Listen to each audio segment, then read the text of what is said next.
ಎಂಬ ವಿಷಯವನ್ನ ಅಭ್ಯಾಸಿಸ್ತಾ ಇದ್ದೇವೆ. How not to commit sin. ಹೇಗೆ ನಾವು ಪಾಪ ಮಾಡದೆ ಇರ್ಲಿಕ್ಕೆ ಸಾಧ್ಯ? Now, sin is a reality, isn't it? ಪಾಪವೆನ್ನುವಂಥದ್ದು ನೈಜವಾಗಿದೆ. And we all face this sinful situation in our life. ನಮ್ಮ ಜೀವಿತಗಳಲ್ಲಿ ಈ ಒಂದು ಪಾಪದ ಒಂದು ಸನ್ನಿವೇಶಗಳನ್ನ ಹಾದು ಹೋಗುತ್ತೇವೆ. We know we are believers. ನಾವು ವಿಶ್ವಾಸಿಗಳಾಗಿದ್ದಾಗೂ ಕೂಡ we know we are people who have accepted Jesus Christ as our Savior and Lord. ನಾವು ನಮಗೆ ಚೆನ್ನಾಗಿ ಗೊತ್ತು ನಾವು ಯೇಸು ಕ್ರಿಸ್ತನನ್ನ ಸ್ವಂತ ರಕ್ಷಕನನ್ನಾಗಿ ಅಂಗೀಕಾರ ಮಾಡಿದಂತವರಾಗಿದ್ದೇವೆ. We have received the forgiveness of sin. ನಾವು ದೇವರಿಂದ ಕ್ಷಮಾಪಣೆಯನ್ನು ಕೂಡ ಹೊಂದಿದ್ದೇವೆ. We have redemption in the blood of Jesus Christ. ಯೇಸು ಕ್ರಿಸ್ತನ ರಕ್ತದಿಂದ ನಾವು ಕ್ಷಮಾಪಣೆ ಬಿಡುಗಡೆಯನ್ನು ಕೂಡ ಹೊಂದಿದ್ದೇವೆ. We have become a new creation in the Lord Jesus Christ. ಯೇಸು ಕ್ರಿಸ್ತನಲ್ಲಿ ನೂತನ ಸೃಷ್ಟಿ ಕೂಡ ಆಗಿದ್ದೇವೆ. Yeah, in 2 Corinthians chapter 5 and verse 17 we read very clearly, if any man be in Christ, he is a new creation. All things are passed away, behold, everything has become new. 2 ಕೊರಿಂಥ 5:17 ವಾಕ್ಯದಲ್ಲಿ ನೋಡುವಾಗ ಎಲ್ಲವೂ ಯಾವನವನು ಕ್ರಿಸ್ತನಲ್ಲಿದ್ದಾನೆ ಎಲ್ಲವೂ ನೂತನವಾಯಿತು ಎಂಬುದಾಗಿ, ಎಲ್ಲವೂ ನೂತನವಾಗಿದೆ ಎಂದು ಹೇಳುವಾಗ ಹಳೆಯದೆಲ್ಲವೂ ಹೊರಟು ಹೋಗಿ ಸಂಪೂರ್ಣವಾಗಿ ನೂತನವಾಗಿತ್ತು ಎಂಬುದಾಗಿ ನೋಡುತ್ತೇವೆ. The truth that we need to understand in our life is this. ನಾವು ನಮ್ಮ ಜೀವಿತಗಳಲ್ಲಿ ಈ ಸಂಗತಿಯನ್ನ ಅರ್ಥೈಸಿಕೊಳ್ಳುವುದು ಬಹಳ ಅವಶ್ಯಕವಾಗಿದೆ. We have received the forgiveness of sin. ನಮಗೆ ಪಾಪಗಳ ಕ್ಷಮಾಪಣೆ ದೊರಕಿದೆ. We have overcome, we have been freed from the law of sin and death.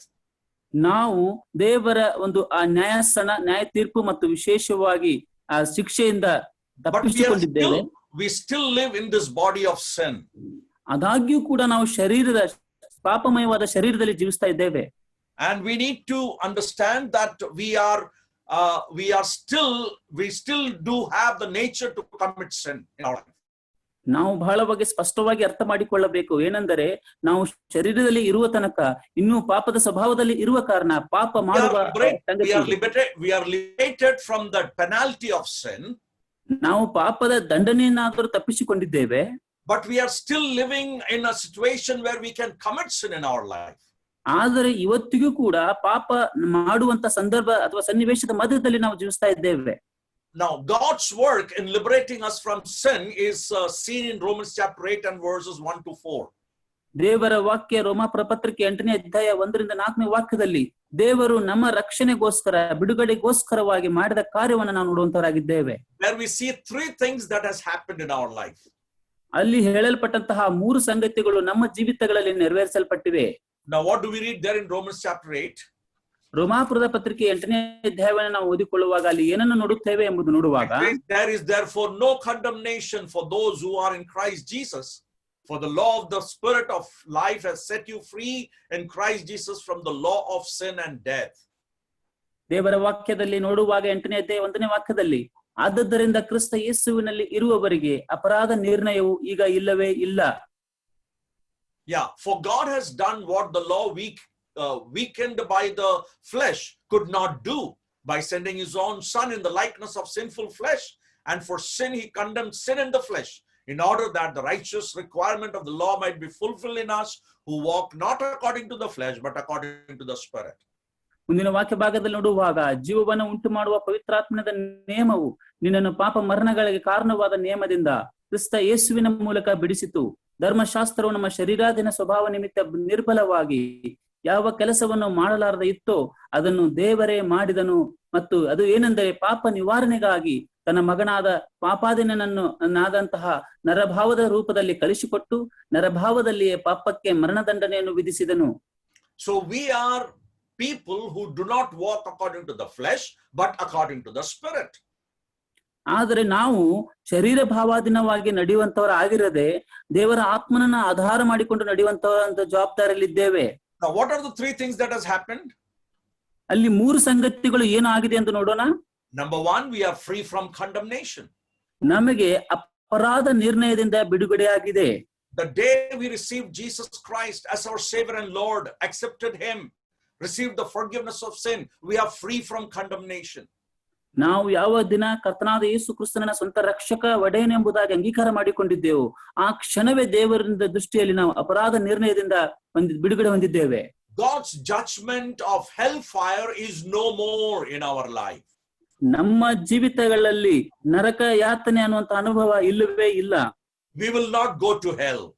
ನಾವು ನರಕಕ್ಕೆ ಹೋಗುವುದೇ ಇಲ್ಲ. That is a joyful thing, isn't it? ಅದು ತುಂಬಾ ಸಂತೋಷಕರವಾದ ಸಂಗತಿ ಅಲ್ಲ? Many times that gives us that is the basis of our believing in the Lord Jesus Christ. ಅನೇಕ ಬಾರಿ ನಾವು ನೋಡುವಾಗ ಇದೇ ನಾವು ಕರ್ತನಲ್ಲಿ ನಂಬಿಕೆ ಇಡೋಕೆ ಮೂಲ ಕಾರಣ ಎಂಬುದಾಗಿ ನಾವು ಸಂತೋಷಿಸುವಂತರಾಗಿದ್ದೇವೆ. But listen to this carefully. ಇದನ್ನು ಚೆನ್ನಾಗಿ ಗಮನಿಸಿರಿ. God has not saved us just that we may be saved from the hell and go to heaven. No, not only that.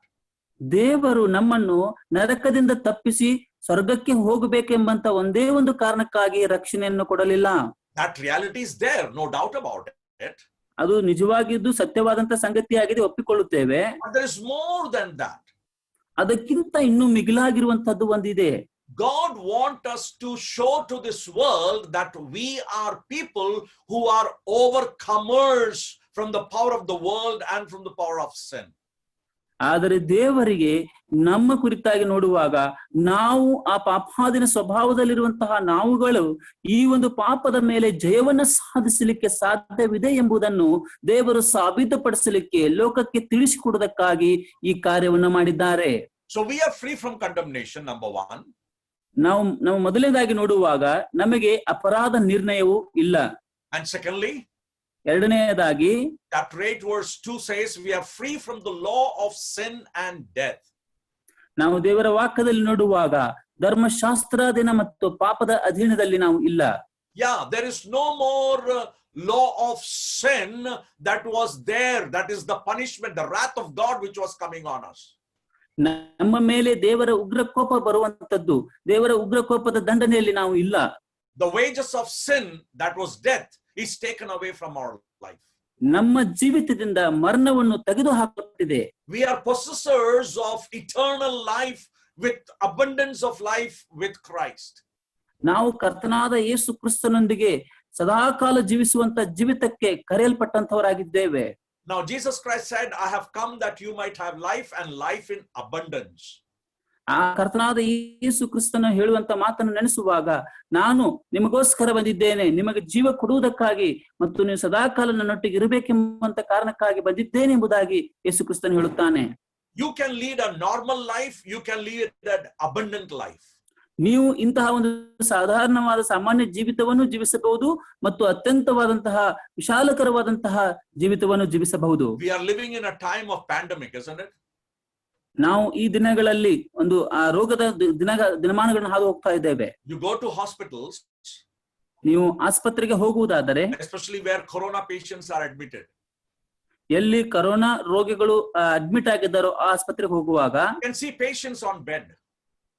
ಅಲ್ಲಿ ಪೇಷಂಟ್ಸ್ಗಳು ರೋಗಿಗಳು ಇರುವುದನ್ನು ನೋಡುತ್ತೇವೆ ಹಾಸಿಗೆಯ ಮೇಲೆ. But then there are people who are serving these patients, they are medical staff. ಅಲ್ಲಿರುವಂತಹ ವೈದ್ಯ ಅಧಿಕಾರಿಗಳು ಅವರಿಗೆ ಸಹಾಯ ಮಾಡುವಂತವ್ರು ನೋಡುವಾಗ they are medical staff.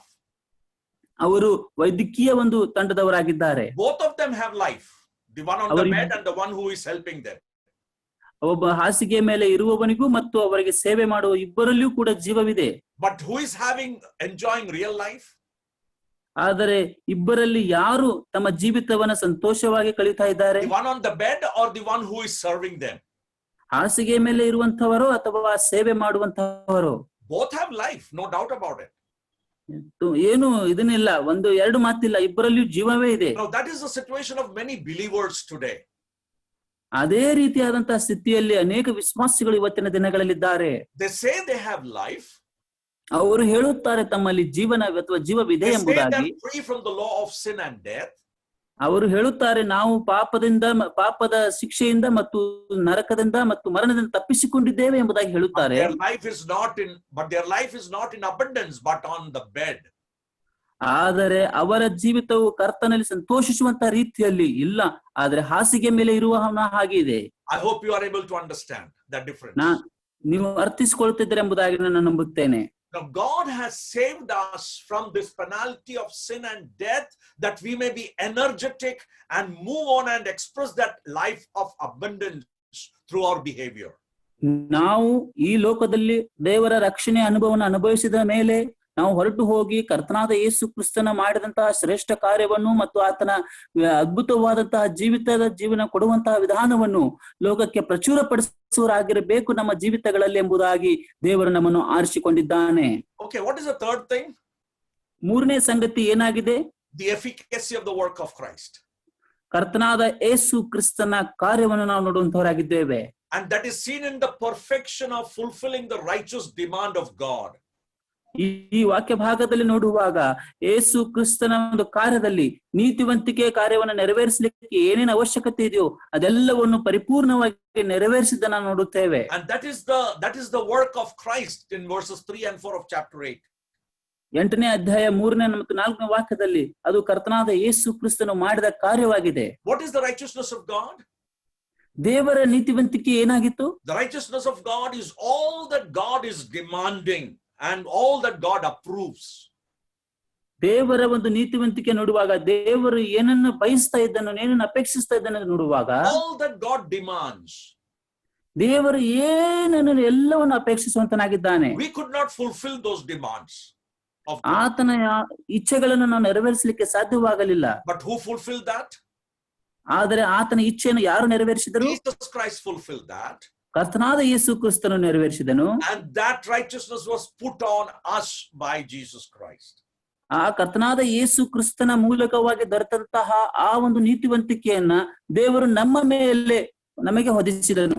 So in the words of Paul in 2 Corinthians chapter 5 and verse 21. Yes, Uncle, once again. So in the words of Paul, as we read in 2 Corinthians chapter 5 and verse 21. 5ನೇ ಅಧ್ಯಾಯ 2ನೇ ಕೊರಿಂಥ ಪತ್ರಿಕೆ 5ನೇ ಅಧ್ಯಾಯ 21ನೇ ವಾಕ್ಯ ಭಾಗದಲ್ಲಿ ಅಪೊಸ್ತಲನಾದ ಪೌಲನು ಹೇಳುವುದನ್ನು ನೋಡುತ್ತೇವೆ. He says that we might become the righteousness of God. ನಾವು ದೇವರಲ್ಲಿ ನೀತಿವಂತರಾಗಿ ಇರಬೇಕು ಅನ್ನೋದಕ್ಕಾಗಿ. How? ಹೇಗೆ? By Christ becoming sin for us. ಯಾಕೆಂದ್ರೆ ಕ್ರಿಸ್ತನು ನಮಗೋಸ್ಕರವಾಗಿ ಪಾಪಾಧೀನವಾಗಿ ಮಾಡಲ್ಪಟ್ಟನು.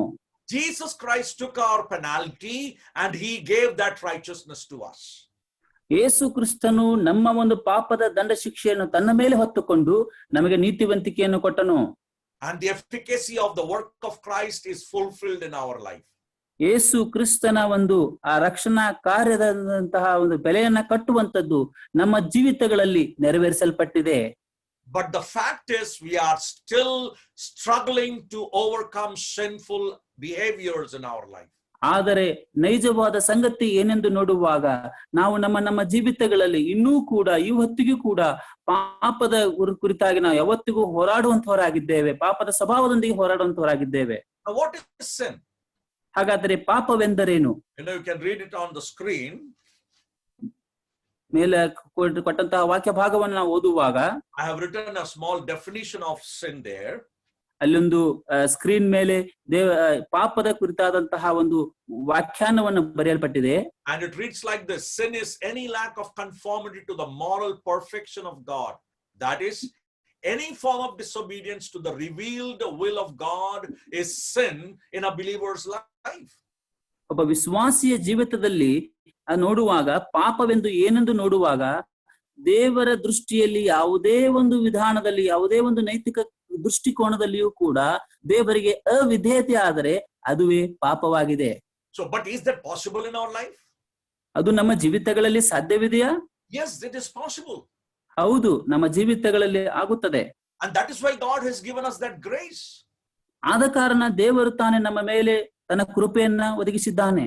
That we may overcome any lack of conformity to the moral perfection of God. ನಾವು ಈ ದೇವರ ಒಂದು ನೈತಿಕವಾದಂತಹ ಬೆಲೆಯನ್ನ ನೆರವೇರಿಸುವುದಕ್ಕಾಗಿ ಕ್ರಿಯೆಯನ್ನು ನೆರವೇರಿಸುವುದಕ್ಕಾಗಿ ಪಾಪ ಸಿದ್ಧಿನ ಸ್ವಭಾವದ ಮೇಲೆ ಗೆಲುವನ್ನು ಸಾಧಿಸುವಂತಕ್ಕಾಗಿ ದೇವರು ತಾನೇ ನಮಗೆ ಕೃಪೆಯನ್ನು ಕೊಡುವಂತಾಗಿದ್ದಾನೆ. God's grace is given that we may overcome any form of disobedience to the revealed will of God. ದೇವರ ಒಂದು ಚಿತ್ತಕ್ಕನುಗುಣವಾಗಿ ಪ್ರಕಟಿಸಲ್ಪಟ್ಟ ಚಿತ್ತಕ್ಕನುಗುಣವಾಗಿ ನಾವು ಪಾಪಾಧೀನ ಸ್ವಭಾವದ ಮೇಲೆ ಜಯವನ್ನ ಸಾಧಿಸುವುದಕ್ಕಾಗಿ ದೇವರು ಕೃಪೆಯನ್ನು ಕೊಡುವಂತನಾಗಿದ್ದಾನೆ.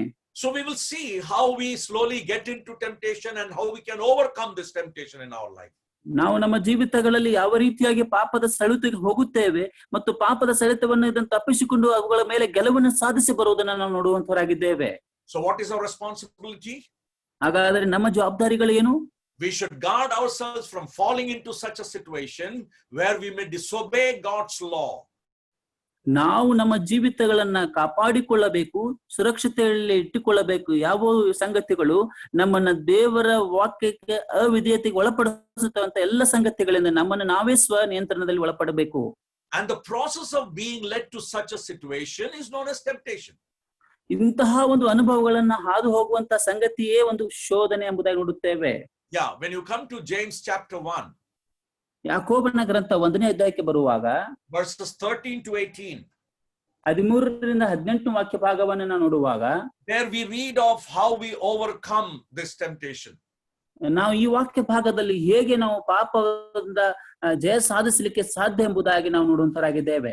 I have divided this passage into 3 portions.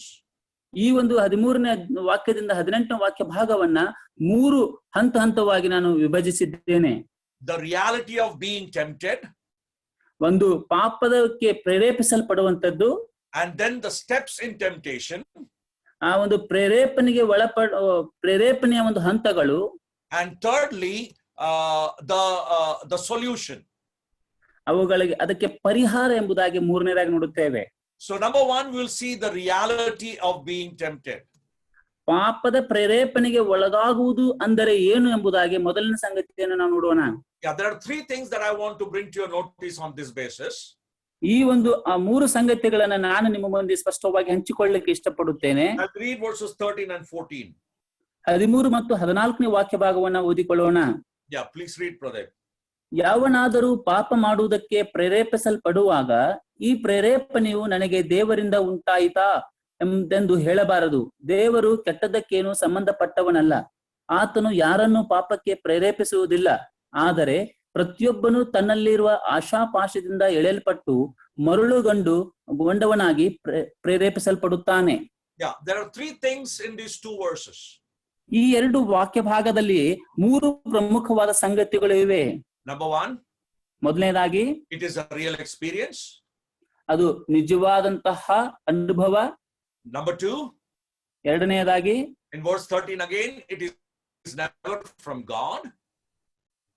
ಇದನ್ನ ನೋಡುವಾಗ ಇದು ದೇವರಿಂದ ಅಲ್ಲ ಎಂಬುದಾಗಿ ನಾವು ನೋಡುತ್ತೇವೆ.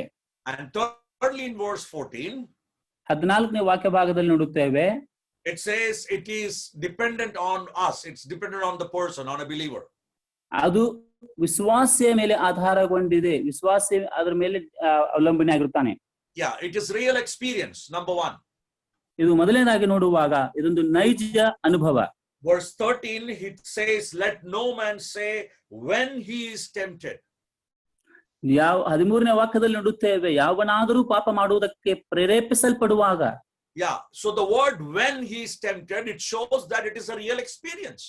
ಇಲ್ಲಿ ಯಾವನಾದರೂ ಪಾಪ ಮಾಡುವುದಕ್ಕಾಗಿ ಪ್ರೇರೇಪಿಸಲ್ಪಡುವಾಗ ಎಂದು ನೋಡುವಾಗ ಅವನಿಗೆ ಒಂದು ಸಂದರ್ಭದಲ್ಲಿ ಆತನು ಒಳಗಾಗುವಂತವನಾಗಿದ್ದಾನೆ.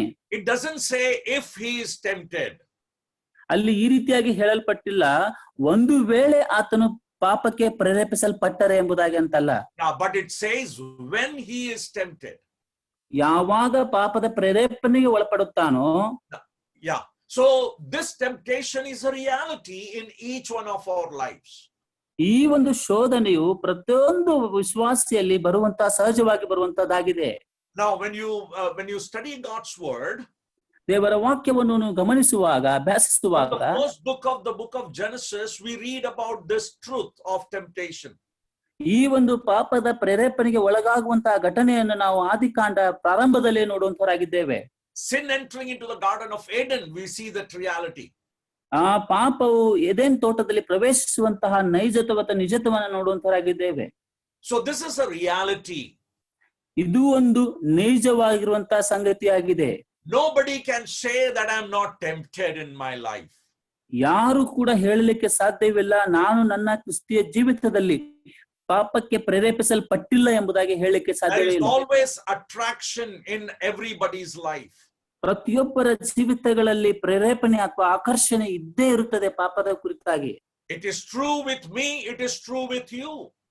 ಇದು ನನ್ನೊಟ್ಟಿಗೂ ಹಾಗೆ ಪ್ರೇರೇಪಣೆಗೆ ಒಳಗಾಗುವಂತದಾಗಿದೆ, ನಿಮ್ಮೊಟ್ಟಿಗೂ ಕೂಡ ಅದೇ ರೀತಿಯಾಗಿ ಪ್ರೇರೇಪಣೆ ಅಥವಾ ಆಕರ್ಷಣೆಗೆ ಒಳಪಡುವಂತದಾಗಿದೆ. Nobody is exempted from that. ಯಾರು ಕೂಡ ಇದರಿಂದ ತಪ್ಪಿಸಿಕೊಂಡವರಿಲ್ಲ. From the Garden of Eden, from the history of man's life, we see that truth in the Word of God. ಆ ಒಂದು ಏದೇನ್ ತೋಟದಿಂದಲೇ ವಾಕ್ಯ ಭಾಗದಲ್ಲಿ ಸ್ಪಷ್ಟವಾಗಿ ನೋಡುವಾಗ, ಅಲ್ಲಿಂದಲೇ ನಾವು ನೋಡುವಾಗ, ಗಮನಿಸುವಾಗ ಎಲ್ಲರೂ ಕೂಡ ಪಾಪಕ್ಕೆ ಪ್ರೇರೇಪಿಸಲ್ಪಟ್ಟವರೇ ಆಗಿದ್ದಾರೆ. The only difference is, ಒಂದೇ ಒಂದು ವ್ಯತ್ಯಾಸವೇನೆಂದು ನೋಡುವಾಗ, each one of us face different situations of temptation. ನಾವು ನಮ್ಮ ಜೀವಿತಗಳಲ್ಲಿ ಪ್ರತಿಯೊಬ್ಬರು ಬೇರೆ ಬೇರೆ ಆದಂತಹ ಪಾಪದ ಪ್ರೇರೇಪಣೆಯ ಸಂದರ್ಭಗಳನ್ನು ಹಾದು ಹೋಗುತ್ತೇವೆ. I do not know with what sin you are struggling in your life. ನನಗೆ ನಿಮ್ಮ ಜೀವಿತಗಳಲ್ಲಿ ಯಾವ ಪಾಪದ ಒಂದು ಕುರಿತಾಗಿ ನೀವು ಎದುರಿಸ್ತಾ ಇದ್ದೀರಿ ಅಥವಾ ಪ್ರೇರೇಪಣೆಗೊಳಗಾಗ್ತಿದ್ದೀರಿ ನನಗೆ ಗೊತ್ತಿಲ್ಲ. But the truth is, there is struggle in your life. ಆದ್ರೆ ಸತ್ಯವೇನೆಂದರೆ ನಿಮ್ಮ ಜೀವಿತಗಳಲ್ಲಿ ಒಂದು ಹೋರಾಟವಿದೆ ಪಾಪದ ಕುರಿತಾಗಿ. Job is a very good example for that. ಅದಕ್ಕೋಸ್ಕರವಾಗಿ ಹಳೆ ಒಡಂಬಡಿಕೆಯಲ್ಲಿ ಯೋಬನು ಒಂದು ಒಳ್ಳೆ ಉದಾಹರಣೆ ಆಗಿದ್ದಾನೆ. Yeah, it was a reality for him. ಅದೊಂದು ನೈಜವಾದ ಸಂಗತಿಯು ಆತನ ಕುರಿತಾಗಿತ್ತು. What do we read about him? ಆತನ ಕುರಿತಾಗಿ ನಾವು ಏನನ್ನು ಓದುತ್ತೇವೆ? In chapter 1 of the book of Job, verse 1, we read that he was a righteous man. ಯೋಬನ ಕುರಿತಾಗಿ ನಾವು ನೋಡುವಾಗ ಯೋಬನ ಗ್ರಂಥ 1ನೇ ಅಧ್ಯಾಯ 1ನೇ ವಾಕ್ಯದಲ್ಲಿ ಆತನು ಒಬ್ಬ ನೀತಿವಂತನಾಗಿದ್ದನೆಂಬುದಾಗಿ ನೋಡುತ್ತೇವೆ. Perfect and upright man. ಆತನು ಪರಿಪೂರ್ಣವಾಗಿ ಮತ್ತು ನ್ಯಾಯಯುತವಾಗಿ ಜೀವಿಸುವಂತಹ ವ್ಯಕ್ತಿಯಾಗಿದ್ದನೆಂಬುದಾಗಿ ನೋಡುತ್ತೇವೆ. He feared God. ಆತನು ದೇವರಿಗೆ ಭಯಪಡುವನಾಗಿದ್ದನೆಂಬುದಾಗಿ ನೋಡುತ್ತೇವೆ. Kept himself from evil. ಆತನು ಪಾಪದಿಂದ ಪ್ರತ್ಯೇಕಿಸಲ್ಪಟ್ಟಂತವನಾಗಿದ್ದನೆಂಬುದಾಗಿ ನೋಡುತ್ತೇವೆ. But there was temptation in his life.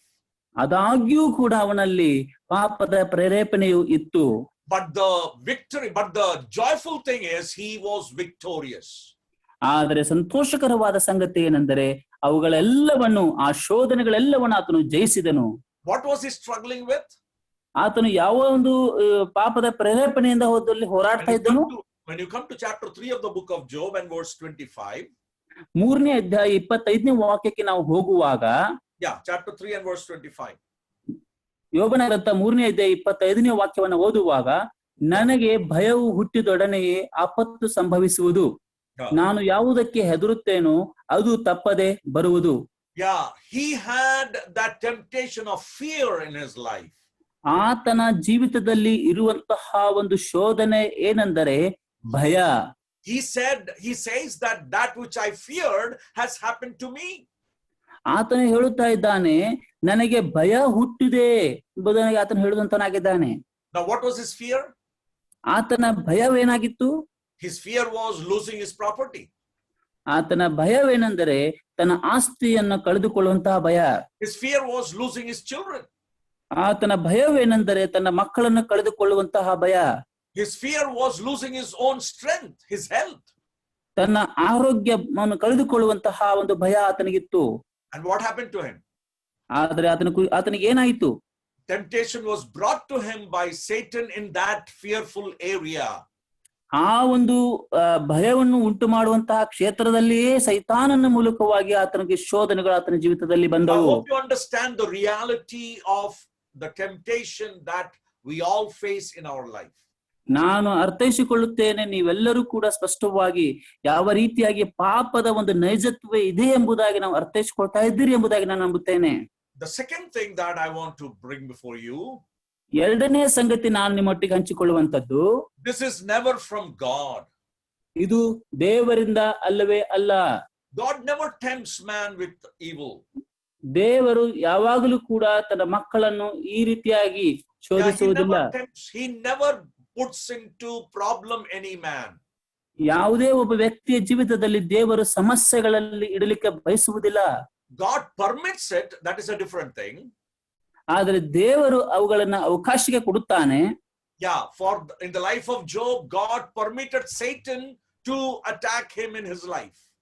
ಯೋಬನ ಜೀವಿತದಲ್ಲಿ ನೋಡುವಾಗ, ಯೋಬನ ಜೀವಿತದಲ್ಲಿ ದೇವರು ಸೈತಾನನು ಆತನ ಜೀವಿತವನ್ನು ಆಕ್ರಮಿಸಿಕೊಳ್ಳಕ್ಕೆ, ಕ್ರಿಯೆ ಮಾಡಲಿಕ್ಕೆ ಅವಕಾಶವನ್ನು ಕೊಡುತ್ತಾನೆ. But God never brings in that situation in man's life, in a believer's life. ಅದೇ ಸಂದರ್ಭವನ್ನು ವಿಶ್ವಾಸಿಯ ಜೀವಿತದಲ್ಲಿ ದೇವರು ಎಂದಿಗೂ ತರುವುದಿಲ್ಲ.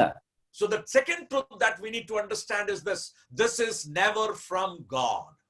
ಎರಡನೇ ಸಂಗತಿ ನಾವು ಕಲಿತುಕೊಳ್ಳುವಂತದ್ದು, ಇದು ದೇವರಿಂದ ಅಲ್ಲ. May I go a little faster? The third thing what we need to understand, ನಾವು ಅರ್ಥ ಮಾಡಿಕೊಳ್ಳಬೇಕಾದ ಮೂರನೇ ಸಂಗತಿ ಏನೆಂದು ನೋಡುವಾಗ it is dependent upon each one of us. ಅದು ನಮ್ಮ ಮೇಲೆ ಅವಲಂಬಿತವಾಗಿರುವಂತದ್ದಾಗಿದೆ. Yeah, it depends upon whether we need to get into that situation or not. ಆ ಒಂದು ಸಂದರ್ಭಗಳನ್ನು ನಾವು ಹಾದು ಹೋಗುವಂತ ಸಂದರ್ಭವು ನಮ್ಮ ಮೇಲೆ ಅವಲಂಬನೆ ಆಗಿರುತ್ತದೆ. We are drawn into that. ಅವುಗಳನ್ನು ನಾವು ಎಳೆಯಲ್ಪಟ್ಟಂತವರಾಗಿರುತ್ತೇವೆ. What happened to Job? ಯೋಬನಿಗೆ ಏನಾಯಿತು? Job was taken up by that fearful situation in his life. ಆತನಿಗೆ ಅಂತಹ ಒಂದು ಭಯವುಳ್ಳಂತಹ ಸಂಗತಿಯನ್ನ ಹಾದು ಹೋಗಲೇಬೇಕಾಯಿತು. And Satan took that as an opportunity to tempt him in that area of life. ಸೈತಾನನು ಕೂಡ ಅದೇ ಒಂದು ಕ್ಷೇತ್ರದಲ್ಲಿ ಆತನನ್ನ ಶೋಧಿಸುವುದಕ್ಕಾಗಿ ಪ್ರಯತ್ನಿಸುತ್ತಾನೆ. My brothers and sisters, we need to understand the weak areas of our life and make that strong, trusting in the Lord's grace. ನನ್ನ ಪ್ರಿಯ ಸಹೋದರ ಸಹೋದರರೇ, ನಾನು ಹೇಳುವಂತದ್ದೇನೆಂದರೆ ನಮ್ಮ ವಿಶ್ವಾಸಿಕ ಜೀವಿತದಲ್ಲಿರುವಂತಹ ಬಲಹೀನತವಾದಂತಹ ಕ್ಷೇತ್ರಗಳನ್ನು ನಾವು ಗುರುತಿಸಿಕೊಳ್ಳಬೇಕು. ಕರ್ತನ ಮೇಲೆ ಆಧಾರಗೊಂಡು ಅವುಗಳನ್ನ ಕರ್ತನ ಮೂಲಕವಾಗಿ ಬಲಪಡಿಸಿಕೊಳ್ಳಬೇಕು. ಅವುಗಳ ಮೇಲೆ ಗೆಲುವನ್ನು ಸಾಧಿಸಿ ನಾವು ಕರ್ತನ ಆಧಾರ ಮಾಡಿಕೊಳ್ಳಬೇಕು. Being tested is a reality. We cannot deny that in our life. ನಮ್ಮ ಜೀವಿತಗಳಲ್ಲಿ ಬರುವಂತಹ ಒಂದು ಈ ಪರೀಕ್ಷೆ ಅಥವಾ ಪರಿಶೋಧನೆ ನೋಡುವಾಗ ಅದನ್ನು ನಾವು ಎದುರಿಸಲೇಬೇಕು. ಅದನ್ನು ತಪ್ಪಿಸಿಕೊಳ್ಳಲಿಕ್ಕೆ ಸಾಧ್ಯವಿಲ್ಲ. This very much depends upon you, how you take it in your life. ಈ ಒಂದು ಸಂಶೋಧನೆಗಳನ್ನ ನೀವು ಹೇಗೆ ಸ್ವೀಕರಿಸುತ್ತೀರಿ ಎಂಬುದರ ಮೇಲೆ ಇದೆಲ್ಲವೂ ಆಧಾರಗೊಂಡಿದೆ. What are the steps of temptation? ಶೋಧನೆಯಲ್ಲಿರುವಂತಹ ಹಂತಗಳು ಏನೆಂದು ನಾವು ನೋಡೋಣ. Verse 15 we read about that. 15ನೇ ವಾಕ್ಯದಲ್ಲಿ ನಾವು ನೋಡುವಂತರಾಗಿದ್ದೇವೆ. ಯಾಕೋಬನ ಗ್ರಂಥ 1ನೇ ಅಧ್ಯಾಯ 15ನೇ ವಾಕ್ಯದಲ್ಲಿ. Yeah, James chapter 1 and verse 15. Yeah, you are right. Yes. ಆಮೇಲೆ ಆಶೆಯು ಬಸುರಾಗಿ ಪಾಪವನ್ನು ಹೆರುತ್ತದೆ, ಪಾಪವು ತುಂಬಾ ಬೆಳೆದು ಮರಣವನ್ನು ಹಡಿಯುತ್ತದೆ. Yeah, there is enticement. ಅಲ್ಲಿ ನಾವು ನೋಡುತ್ತೇವೆ ಪಾಪ ಆಶೆ ಎಂಬುದಾಗಿ ನೋಡುತ್ತೇವೆ. There is conception. ಅಲ್ಲಿ ಬಸುರಾಗುವುದನ್ನು ನೋಡುತ್ತೇವೆ. And you see the result of it. ಅದರ ಪರಿಣಾಮವನ್ನು ಕೂಡ ನೋಡುವಂತರಾಗಿದ್ದೇವೆ. Now Satan is working in that. ಈ ರೀತಿಯಾಗಿ ಸೈತಾನನು ಕಾರ್ಯ ಮಾಡುವಂತನಾಗಿದ್ದಾನೆ. Step 1, step 2, step 3. 1ನೇ ಹಂತ, 2ನೇ ಹಂತ, 3ನೇ ಹಂತ ಎಂಬುದಾಗಿ ನೋಡುವಂತರಾಗಿದ್ದೇವೆ. He brings enticement. ಆತನು ನಮ್ಮ ಜೀವಿತಗಳಲ್ಲಿ ಆಶೆಯ ಪಾಶಗಳನ್ನ ತೆಗೆದುಕೊಂಡು ಬರುತ್ತಾನೆ. And that is conceived in our life. ಆ ಒಂದು ಆಶಾ ಪಾಶಗಳು ನಮ್ಮಲ್ಲಿ ಬಸುರಾಗಿ ಬಿಡುತ್ತವೆ. And then it brings result in our life. ಅದರ ಒಂದು ಫಲವನ್ನು ಕೂಡ ನಮ್ಮ ಜೀವಿತಗಳಲ್ಲಿ ಅವು ಕೊಡುವಂತವಾಗಿವೆ. You see those two slides, two pictures that are there in this slide. ಈ ಒಂದು ವಾಕ್ಯ ಸ್ಕ್ರೀನ್ ಮೇಲೆ ನಾವು ನೋಡುವಂತ ಎರಡು ಚಿತ್ರಣಗಳನ್ನು ಸ್ಪಷ್ಟವಾಗಿ ಗಮನಿಸುವಾಗ ಎರಡು ಜೀವಿತಗಳನ್ನು ನೋಡುತ್ತೇವೆ. That is the enticement that is there. ಇಲ್ಲಿರುವಂತಹ ಎರಡು ಚಿತ್ರಗಳೇ ಆಶಾ ಪಾಶಕ್ಕೆ ತೋರಿಸುವಂತಹ ಚಿತ್ರಣವಾಗಿದೆ. This man in his boat, how he is catching fish. ದೋಣಿಯಲ್ಲಿರುವಂತಹ ವ್ಯಕ್ತಿ ಯಾವ ರೀತಿಯಾಗಿ ಮೀನನ್ನು ಹಿಡಿಯುವುದನ್ನು ನೋಡುತ್ತೇವೆ. We know how the fishing rod is thrown into the water to catch fish. ನಮಗೆ ಗೊತ್ತು ಹೇಗೆ ಆತನು ತನ್ನ ಕೋಲನ್ನು ಹಾಕಿ ಮೀನನ್ನು ಹಿಡಿತಾ ಇದ್ದಾನೆ ಎಂಬುದಾಗಿ ನೋಡ್ತಾ ಇದ್ದೇವೆ. How this fish is enticed into that little creature that is in the fishing rod, the end of the fishing rod, and how it gets hold on to that. ಯಾವ ರೀತಿಯಾಗಿಯೂ ಆ ಒಂದು ಕೋಲಿಗೆ ತುದಿಯಲ್ಲಿರುವಂತಹ ಒಂದು ಸೂಕ್ಷ್ಮವಾದಂತಹ ಜೀವಿಗೆ ಆಶಾ ಪಾಶಕ್ಕೆ ಬಲಿಯಾಗಿ ಆಹಾರಕ್ಕೋಸ್ಕರವಾಗಿ ಬಲಿಯಾಗಿ ಅದು ಸಿಕ್ಕಾಕೊಂಡಿರುವುದನ್ನು ನೋಡುತ್ತೇವೆ. Now this happens in our life. That's a reality. ಇದು ನಮ್ಮ ಜೀವಿತಗಳಲ್ಲಿ ನಡೆಯುತ್ತದೆ, ನೈಜವಾದಂತಹ ಸಂಗತಿಯಾಗಿದೆ. Your life in this world, our life in this world is full of enticements. ನಮ್ಮ ಜೀವಿತ ಈ ಎಲ್ಲ ಜೀವಿಸುವಂತಹ ಈ ಲೋಕದಲ್ಲಿ ನಾವು ಜೀವಿಸುವಾಗ ಇದೆಲ್ಲವೂ ಕೂಡ ಆಶಾ ಪಾಶಗಳನ್ನೇ ತುಂಬಿಕೊಂಡಂತಾಗಿದೆ. I don't know what is hooking you in your life. ನಿಮ್ಮ ಜೀವಿತಗಳಲ್ಲಿ ಯಾವುದು ನಿಮ್ಮನ್ನ ಚುಚ್ಚುತ್ತಾ ಇದೆ ಅಥವಾ ಸೆಳೆತಾ ಇದೆ ಎಂಬುದಾಗಿ ನನಗೆ ಗೊತ್ತಿಲ್ಲ. As a young boy, as a young girl, ಯೌವನಸ್ಥ ಸಹೋದರ ಅಥವಾ ಯೌವನಸ್ಥ ಸಹೋದರಿಯಾಗಿ. Yeah, we are living in a modern age, isn't it? ನಾವು ಆಧುನಿಕವಾದ ಯುಗದಲ್ಲಿ ಜೀವಿಸ್ತಾ ಇದ್ದೇವಲ್ಲವೋ? We have so many electronic gadgets these days. ನಮ್ಮ ಹತ್ತಿರ ಎಷ್ಟೋ ವಿದ್ಯುತ್ವಾದಂತಹ ಉಪಕರಣಗಳನ್ನು ನಾವು ಬಳಸ್ತಾ ಇದ್ದೇವೆ. Our personality identity personal identity is many times based on what electronic gadget we possess in our life. ನಮ್ಮ ವೈಯಕ್ತಿಕವಾದಂತಹ ಸ್ಥಾನವನ್ನು ನಾವು ನೋಡುವಾಗ ನಾವು ಬಯಸುತ್ತಿರುವಂತಹ ಅಥವಾ ಉಪಯೋಗಿಸುವಂತಹ ಮೊಬೈಲ್ ಅಥವಾ ಈಗ ವಸ್ತುಗಳೇ ನಮ್ಮನ್ನು ಗುರುತಿಸುವಂತದ್ದಾಗಿದೆ. Yeah, which brand of shirt we wear, ನಾವು ಯಾವ ಒಂದು ಬ್ರ್ಯಾಂಡಿನ ಒಂದು ಬಟ್ಟೆಯನ್ನು ಧರಿಸುತ್ತೇವೋ, which make of the cell phones we use, ನಾವು ಉಪಯೋಗಿಸುತ್ತಿರುವಂತಹ ಮೊಬೈಲ್ಗಳ ಒಂದು ಕಂಪನಿ ನೋಡುವಾಗ, all these things are today's standards of measuring a person's status in the society. ಈ ಎಲ್ಲ ಸಂಗತಿಗಳೇ ಒಬ್ಬ ವ್ಯಕ್ತಿಯನ್ನ ಇವತ್ತು ಸಮಾಜದಲ್ಲಿ ಗುರುತಿಸ್ತಾ ಇವೆ. But it matters as a child of God how you use that in your life. ಆದರೆ ಒಬ್ಬ ದೇವರ ಮಗ ಅಥವಾ ಮಗಳಾಗಿ ನೀನು ಹೇಗೆ ದೇವರ ಮಗನಾಗಿ ಈ ಸಂಗತಿಗಳನ್ನು ಉಪಯೋಗಿಸುತ್ತೆ ಎನ್ನುವುದು ಬಹಳ ಪ್ರಮುಖವಾಗಿದೆ. All these things are enticements if we are not cautious about these things. ಈ ಒಂದು ವಿಷಯಗಳ ಕುರಿತಾಗಿ, ಇಂತಹ ಸಂಗತಿಗಳ ಕುರಿತಾಗಿ ನೀನು ಎಚ್ಚರಿಕೆ ಉಳ್ಳವದ ಆಗಿರದೆ ಹೋದರೆ ನೀನು ಇವುಗಳ ಆಶಾಪಾಶಕ್ಕೆ ಬಲಿಯಾಗುತ್ತಿ. What we see on the screen of whether it is a cell phone or a laptop or a desktop, whatever it is. ನಾವು ನೋಡುವಾಗ ಚಿತ್ರಣದಲ್ಲಿ ಮೀನಿನ ವಿಷಯದಲ್ಲಿ ನೋಡುವಾಗ ಆ ಒಂದು ಚಿತ್ರದಲ್ಲಿ ನಿನ್ನ ಮೊಬೈಲ್ಗಳಾಗಿರಬಹುದು, ನಿನ್ನ ಯಾವುದೇ ಒಂದು ಸಂಗತಿಗಳು ನಿನ್ನನ್ನು ಸೆಳೆಯುವಂತದ್ದಾಗಿರಬಹುದು. What programs you watch on the television. ನೀನು ಟಿವಿಯಲ್ಲಿ ನೋಡುತ್ತಿರುವಂತಹ ಬೇರೆ ಬೇರೆ ಕಾರ್ಯಕ್ರಮಗಳು ಯಾವುದೇ ಆಗಿರಬಹುದು. Of course, these days televisions have been getting outdated slowly because we have everything on our hand gadgets. ಆದ್ರೆ ಇವತ್ತಿನ ದಿನಗಳಲ್ಲಿ ನೋಡುವಾಗ ಯಾರು ಕೂಡ ಹೆಚ್ಚಿನ ರೀತಿಯಲ್ಲಿ ಟಿವಿಯನ್ನು ನೋಡುತ್ತಾ ಇಲ್ಲ, ಕಾರಣ ನಮಗೆ ಎಲ್ಲವೂ ಕೂಡ ಮೊಬೈಲ್ಗಳಲ್ಲೇ ಸಿಗ್ತಾ ಇರುವುದರಿಂದ. So these enticements, we have to be very careful. ಇಂತಹ ಒಂದು ಆಶಾಪಾಶಗಳ ಕುರಿತಾಗಿ ಬಹಳ ಎಚ್ಚರಿಕೆ ಉಳ್ಳವರಾಗಿರಬೇಕು. And what does John say? ಅಲ್ಲಿ ಯೋಹಾನ ಬರೆಸುವಾರ್ತೆ ಯೋಹಾನನು ಏನು ಹೇಳುತ್ತಾನಾಗಿದ್ದಾನೆ? When you come to 1 John chapter 2, 1 ಯೋಹಾನ 2ನೇ ವಾಕ್ಯದಲ್ಲಿ ಬರುವಾಗ, in verse 16 we read like this. 16ನೇ ವಾಕ್ಯದಲ್ಲಿ, 1 ಯೋಹಾನ 2ನೇ ಅಧ್ಯಾಯ 16ನೇ ವಾಕ್ಯದಲ್ಲಿ ಹೀಗೆ ಓದುತ್ತೇವೆ. Yes. ಲೋಕದಲ್ಲಿರುವ ಶರೀರದ ಆಶೆ, ಕಣ್ಣಿನ ಆಶೆ, ಬದುಕು ಬಾಳಿನ ಡಂಬ, ಈ ಮೊದಲಾದವುಗಳೆಲ್ಲವೂ ತಂದೆಯಿಂದ ಹುಟ್ಟದೆ ಲೋಕದಿಂದ ಹುಟ್ಟಿದವುಗಳಾಗಿವೆ. Yeah, lust of the flesh, the lust of the eyes, and the pride of life. ಲೋಕದಲ್ಲಿರುವಂತಹ ಶರೀರದ ಆಶೆ, ಕಣ್ಣಿನ ಆಶೆ, ಬದುಕು ಬಾಳಿನ ಡಂಬ. Now these are all that are realities. ಇವೆಲ್ಲವೂ ಕೂಡ ನೈಜವಾಗಿರುವಂತಹ ಸಂಗತಿಗಳೇ. Even when the Lord Jesus Christ was on the earth, ಯೇಸು ಕ್ರಿಸ್ತನು ಕೂಡ ಈ ಲೋಕದಲ್ಲಿ ಇರುವಾಗ, he faced the same temptations in his life. ಆತನೂ ಕೂಡ ತನ್ನ ಜೀವಿತಗಳಲ್ಲಿ ಇಂತಹ ಶೋಧನೆಗಳನ್ನೇ ಹಾದು ಹೋಗಿದ್ದಾನೆ. The lust of the flesh, the lust of the eyes, and the pride of life. ಶರೀರದ ಆಶೆ, ಕಣ್ಣಿನ ಆಶೆ, ಬದುಕು ಬಾಳಿನ ಡಂಬಗಳು. Jesus was taken through those realities of life in his life and ministry on earth by Satan. ಯೇಸು ಕ್ರಿಸ್ತನು ಈ ಲೋಕದಲ್ಲಿ ಜೀವಿಸುವಾಗ ತನ್ನ ಜೀವಿತದ ಉದ್ದಕ್ಕೂ ಕೂಡ ಈ 3 ಶೋಧನೆಗಳನ್ನು ಸೈತಾನನಿಂದಲೇ ಎದುರಿಸುತ್ತಾ ಹೋದನು ತನ್ನ ಜೀವಿತದ ಉದ್ದಕ್ಕೂ. So the first step in temptation is enticement. ನಾವು ಮೊದಲನೇದಾಗಿ ನೋಡುವಾಗ ಶೋಧನೆಗೆ ಇರುವಂತಹ ಮೊದಲನೇ ಹಂತವೇ ಆಶಾಪಾಶಗಳು. And this enticement is conceived in our life. ಈ ಒಂದು ಆಶಾಪಾಶವು ನಮ್ಮ ಜೀವಿತಗಳಲ್ಲಿ ಬಸುರಾಗುತ್ತದೆ. Yeah, it is conceived. It takes its position, or it is what you call it. It gets into conception. ಈ ಒಂದು ಆಶೆಯು ನಮ್ಮ ಜೀವಿತಗಳಲ್ಲಿ ಬಂದು ಅದು ಗರ್ಭಧರಿಸಿಕೊಳ್ಳುತ್ತದೆ ಅಥವಾ ಬರ್ಸುರಾಗುತ್ತದೆ, ಅಂದರೆ ಒಂದು ಸ್ಥಳವನ್ನ ಆಕ್ರಮಿಸಿಕೊಳ್ಳುತ್ತದಾಗಿದೆ. It becomes pregnant in our life. ಅದೊಂದು ನಮ್ಮ ಜೀವಿತಗಳಲ್ಲಿ ಬಸುರಾಗಿರುವಂತಹ ಒಂದು ಆಶಾಪಾಶವಾಗಿ ಬಿಡುತ್ತದೆ. You see the picture on the slide. ಆ ಒಂದು ಸ್ಕ್ರೀನ್ ಮೇಲಿರುವಂತಹ ಚಿತ್ರಣವನ್ನು ನೋಡಿರಿ. I hope you would remember the news that came a few months back about an elephant in I think it was in Kerala, in Palakkad district or somewhere where this incident happened. ಒಂದು ಕೇರಳ ಭಾಗದಲ್ಲಿ ನಡೆದಂತಹ ಒಂದು ಆನೆಯ ಕುರಿತಾದಂತಹ ಒಂದು ಸಂಗತಿ ನ್ಯೂಸ್ಗಳಲ್ಲಿ ನೀವು ಕೇಳಿರಬಹುದೆಂಬುದಾಗಿ ನಾನು ನಂಬುತ್ತೇನೆ. Yeah, where the elephant thought that it was something for them to eat, for him to eat, for her to eat, and it tried to have that, but it exploded and the elephant was killed, it says.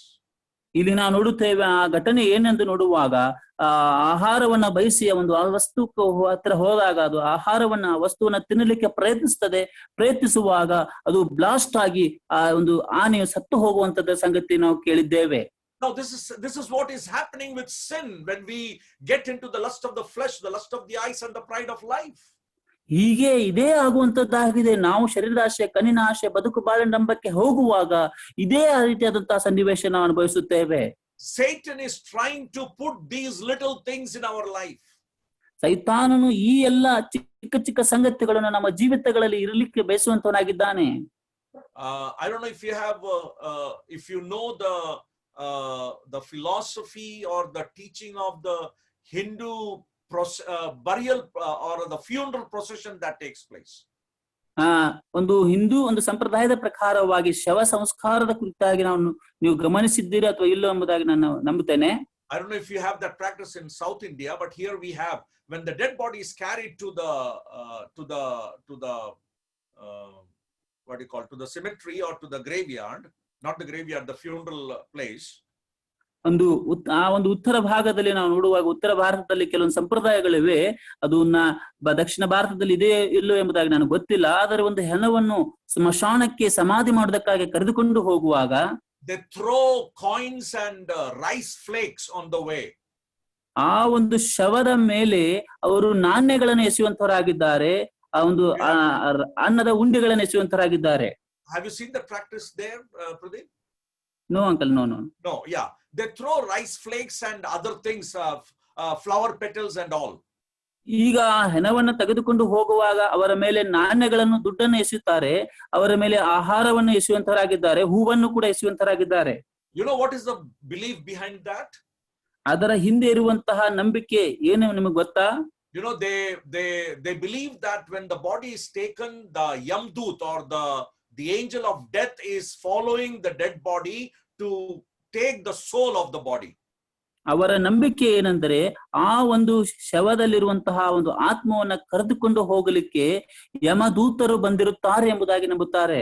To stop him, they throw these rice flakes and flower petals. ಆ ಯಮದೂತರನ್ನ ತಡೆಯುವುದಕ್ಕೋಸ್ಕರವಾಗಿ ಇವರು ಹೂವುಗಳನ್ನು, ನಾಣ್ಯಗಳನ್ನು ಎಸೆಯುವಂತರಾಗಿದ್ದಾರೆ ಎಂಬುದಾಗಿ ನಂಬುತ್ತಾರೆ. Sometimes there are coins also. ಕೆಲವು ಬಾರಿ ನಾಣ್ಯಗಳನ್ನು ಕೂಡ, ದುಡ್ಡನ್ನು ಕೂಡ ಎಸೆಯುವಂತರಾಗಿದ್ದಾರೆ. They believe that this Yamdut or this angel of death, he likes these rice flakes and petals and all. ಅವರು ಏನನ್ನು ನಂಬ್ತಾರೆ ನಮ್ದು ನೋಡುವಾಗ, ಈ ಬಂದಂತಹ ಯಮದೂತರು ಆ ಆಹಾರವನ್ನು, ಆ ನಾಣ್ಯಗಳನ್ನು ಸ್ವೀಕರಿಸುತ್ತಾರೆ, ಸಂತೋಷಿಸುತ್ತಾರೆ ಅವುಗಳಲ್ಲಿ ಎಂಬುದಾಗಿ ನಂಬುತ್ತಾರೆ. So he stops to pick up these things, these flakes and these petals and coins. ಈ ಎಲ್ಲ ಸಂಗತಿಗಳನ್ನ ಸಂಗ್ರಹಿಸಿಕೊಳ್ಳುವುದರಲ್ಲಿ ಆತನು ಸಮಯ ಕಳೆಯುತ್ತಾನೆ ಎಂಬುದಾಗಿ ಅವರು ನಂಬುತ್ತಾರೆ. So by the time he picks and reaches the funeral place, the funeral is over. ಅವರು ಆ ಒಂದು ಎಲ್ಲವನ್ನು ಸಂಗ್ರಹಿಸಿಕೊಂಡು ಸಮಾಧಿ ಸ್ಥಳಕ್ಕೆ ಹೋಗುವಷ್ಟರೊಳಗಾಗಿ ಸಮಾಧಿ ಕಾರ್ಯ ನೆರವೇರಲ್ಪಟ್ಟಿರುತ್ತದೆ. Now that is something that they believe. ಅದೊಂದು ಅವರ ಒಂದು ನಂಬಿಕೆ ಆಗಿದೆ. But it is very true with relation to our life situations when we think of that seriously. ಅದನ್ನ ನಾವು ಚೆನ್ನಾಗಿ ಗಮನಿಸುವಾಗ ನಮ್ಮ ವೈಯಕ್ತಿಕ ಜೀವಿತಗಳಲ್ಲಿ ಅದು ಬಹಳ ಸ್ಪಷ್ಟವಾಗಿ, ಸಮೀಪವಾಗಿ ಅರ್ಥವನ್ನು ಕೊಡುವಂತದ್ದಾಗಿದೆ. In our life journey, Satan is throwing these rice flakes and these petals, which are sometimes very good looking, that we may stoop down and pick these in our lives. ನಮ್ಮ ಜೀವಿತಗಳಲ್ಲಿಯೂ ಕೂಡ ಸೈತಾನನು ಇಂತಹ ನಾಣ್ಯಗಳನ್ನು ಅಥವಾ ಹೂವುಗಳನ್ನು ಅಥವಾ ಆಹಾರದ ವಸ್ತುಗಳನ್ನ ಎಸೆಯುವಂತವನಾಗಿದ್ದಾನೆ. ಎಸೆಯುವಾಗ ನಾವು ತೆಗೆದುಕೊಂಡು ಅದರಲ್ಲಿ ಸಿಕ್ಕಿಕೊಳ್ಳಬೇಕು, ಸಮಯವನ್ನ ಅದರಲ್ಲೇ ಕಳೆಯಬೇಕೆಂಬುದಾಗಿ ಬಯಸುವಂತನಾಗಿದ್ದಾನೆ. It may be a website in your screen, in your cell phone. ನಿಮ್ಮ ಒಂದು ಮೊಬೈಲ್ಗಳಲ್ಲಿರುವಂತಹ ಒಂದು ವೆಬ್ಸೈಟ್ ಕೂಡ ಆಗಿರಬಹುದು. It would be a message, WhatsApp message that would come to you. ನಿಮಗೆ ಬರುವಂತಹ ವಾಟ್ಸ್ಆಪ್ ಮೆಸೇಜ್ ಕೂಡ ಅದಾಗಿರಬಹುದು. Some pornography page that would come to you. ಒಂದು ಲೈಂಗಿಕವಾದಂತಹ ಅಯೋಗ್ಯವಾದಂತಹ ಚಿತ್ರಣಗಳು ಕೂಡ ನಿಮಗೆ ಬರುವಂತದ್ದಾಗಿರಬಹುದು. And these are thrown by Satan that may tempt you to be conceived in your life. ಇವೆಲ್ಲವುಗಳನ್ನು ಸೈತಾನನು ನಿಮ್ಮ ಜೀವಿತಗಳಲ್ಲಿ ಎಸೆಯುತ್ತಾನೆ. ಎಸೆದಾಗ ಅದನ್ನು ನೀವು ಸ್ವೀಕರಿಸಿ ಅವುಗಳಿಂದ ಬಸುರಾಗಬೇಕೆಂಬುದಾಗಿ ಬಯಸುತ್ತಾನೆ. But then there is a consequence for that. ಇದೆಲ್ಲವುಗಳಿಗೆ ಅನೇಕ ಸಂಗತಿಗಳು ಎದುರಾಗುವಂತದಾಗಿದೆ. What is the consequence? The result? ಅದರ ಒಂದು ಪ್ರತಿಫಲ ಅಥವಾ ಪರಿಣಾಮ ಏನೆಂದು ನಾವು ನೋಡುವಾಗ, verse 15 says, James 1:15 says that when it is finished, bringeth forth death. ಅಲ್ಲಿ ನಾವು ಯಾಕೋಬನ ಗ್ರಂಥ 1ನೇ ಅಧ್ಯಾಯ 15ನೇ ವಾಕ್ಯದಲ್ಲಿ ನೋಡುತ್ತೇವೆ. ಅದರ ಪ್ರತಿಫಲ ಅಥವಾ ಅದರ ಪರಿಣಾಮ ನೋಡುವಾಗ ಮರಣ ಎಂಬುದಾಗಿ ನೋಡುತ್ತೇವೆ. Yeah, that brings in our life a situation where we go away from the fellowship of God. ಈ ರೀತಿಯಾಗಿ ನಮ್ಮ ಸಂಗತಿಗಳು ನಮ್ಮ ಜೀವಿತಗಳಲ್ಲಿ ಹಾದು ಹೋಗುವಾಗ ನಾವು ದೇವರ ಅನ್ಯೋನ್ಯತೆಯಿಂದ ಕ್ರಮೇಣವಾಗಿ ದೂರ ಹೋದಂತ ಸಂದರ್ಭವನ್ನು ಎದುರಿಸುತ್ತೇವೆ. And so we have to be very careful in our life. ಆದ್ದರಿಂದ ನಾವು ಬಹಳ ಎಚ್ಚರಿಕೆಯಾಗಿ ನಮ್ಮ ಜೀವಿತಗಳಿರುವುದು ಅವಶ್ಯಕವಾಗಿದೆ. Yeah, we should not allow sin to reign in our mortal body. ನಮ್ಮ ಜೀವಿತಗಳಲ್ಲಿ ಪಾಪದ ಆಳ್ವಿಕೆಗೆ ಅವಕಾಶವನ್ನ ಕೊಡಬಾರದು. Yeah, that's what we read in Romans chapter 6. ರೋಮಾಪುರ ಪತ್ರಿಕೆ 6ನೇ ಅಧ್ಯಾಯದಲ್ಲಿ ನಾವು ನೋಡುವಂತರಾಗಿದ್ದೇವೆ. In verse 12 we read like this. 12ನೇ ವಾಕ್ಯದಲ್ಲಿ ನಾವು ನೋಡುತ್ತೇವೆ, let not sin therefore reign in your mortal body. ನಿಮ್ಮ ಒಂದು ಮರ್ತ್ಯದ ಶರೀರದ ಮೇಲೆ ಪಾಪದ ಆಳ್ವಿಕೆಗೆ ಅವಕಾಶ ಕೊಡಬೇಡಿ ಎಂಬುದಾಗಿ ನೋಡುತ್ತೇವೆ. Allow not sin to rule your life. ನಿಮ್ಮ ಜೀವಿತಗಳ ಮೇಲೆ ಪಾಪಕ್ಕೆ ಆಳ್ವಿಕೆ ಅವಕಾಶ ಮಾಡಿ ಕೊಡಬೇಡಿ ಎಂಬುದಾಗಿ ನೋಡುತ್ತೇವೆ. So what you need to do? ನೀವು ಏನು ಮಾಡಬೇಕಾಗಿದೆ? And this is what I am about to speak about the solution. ಅದಕ್ಕೆ ಪರಿಹಾರದ ಕುರಿತಾಗಿ ನಾನು ಇವತ್ತು ನಿಮ್ಮ ಒಟ್ಟಿಗೆ ಮಾತನಾಡಲಿಕ್ಕೆ ಬಯಸುತ್ತೇನೆ. There are three things that I want to there are more of course, but the first three things that I want to tell you. ನಾನು ಮುಖ್ಯವಾದ 3 ಸಂಗತಿಗಳನ್ನ ನಿಮಗೆ ಹಂಚಿಕೊಳ್ಳಲಿಕ್ಕೆ ಇಷ್ಟಪಡುವಂತನಾಗಿದ್ದೇನೆ. Do not make a mistake. ಮೊಟ್ಟ ಮೊದಲನೇದಾಗಿ ನೋಡುವಾಗ never stoop down to pick these rice flakes and flower petals in your life. ನಿಮ್ಮ ಜೀವಿತಗಳಲ್ಲಿ ತಪ್ಪು ಮಾಡಬೇಡ್ರಿ ಅಂತ ನೋಡುವಾಗ ಈ ಆಹಾರವನ್ನು ಅಥವಾ ನಾಣ್ಯಗಳನ್ನು ಹೂವುಗಳನ್ನು ಆರಿಸಿಕೊಳ್ಳುವುದಕ್ಕಾಗಿ ಪ್ರಯತ್ನಿಸಬೇಡ್ರಿ. Yeah, what do we read in verse 16 of James 1? ಯಾಕೋಬನ ಗ್ರಂಥ 1ನೇ ಅಧ್ಯಾಯ 16ನೇ ವಾಕ್ಯದಲ್ಲಿ ನಾವು ಏನನ್ನು ನೋಡುತ್ತೇವೆ ಎಂದು ನೋಡುವಾಗ, read brother. ನನ್ನ ಪ್ರಿಯ ಸಹೋದರರೇ, ಮೋಸ ಹೋಗಬೇಡಿರಿ.